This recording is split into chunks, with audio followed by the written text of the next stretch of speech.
નમસ્કાર મિત્રો, GPSC class 1-2ના પીવાયક્યુની ચર્ચામાં આજે આપણે 7/1/2024ના દિવસે લેવાયેલી એક્ઝામના મેથ્સ રીડિંગના ક્વેશ્ચનની ચર્ચા કરીશું. ઘણા લોકો ક્લાસ 1-2થી ગભરાતા હોય છે, પણ કેવા સિમ્પલ ક્વેશ્ચન પૂછાતા હોય જુઓ તમે.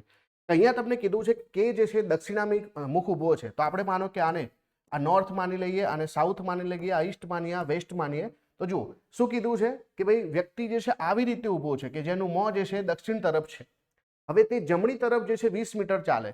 માનો કે અહીંયાથી આને 20 મીટર માની લઉં તો અહીંયા ઊભો છે. હવે આ વ્યક્તિ આ રીતે ઊભો છે, ફરી જે છે જમણે વળી 20 મીટર ચાલે છે. હવે આમ હશે એટલે જમણી તરફ જે છે આવી રીતે 10 મીટર ચાલે છે, બરાબર.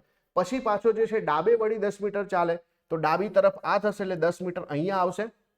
હવે પાછો જમણી તરફ વળી 20 મીટર ચાલે, તો જમણી તરફ વળે છે ને અહીંયા 20 મીટર ચાલે છે. અને હવે આપણને કીધું છે કે જમણે વળી 60 મીટર ચાલે છે, એટલે કે આ તરફ આપણે જવાનું છે. આ 10 છે, આ 20 છે, એટલે 30 તો આ થઈ ગયું, એટલે કે આ 30 જે છે બીજું આ તરફ આવી જશે. હવે તમને પૂછ્યું છે કે શરૂઆતના બિંદુથી કઈ દિશામાં હશે.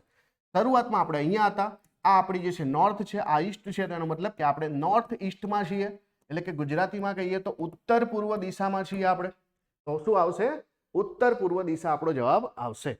સિમ્પલ.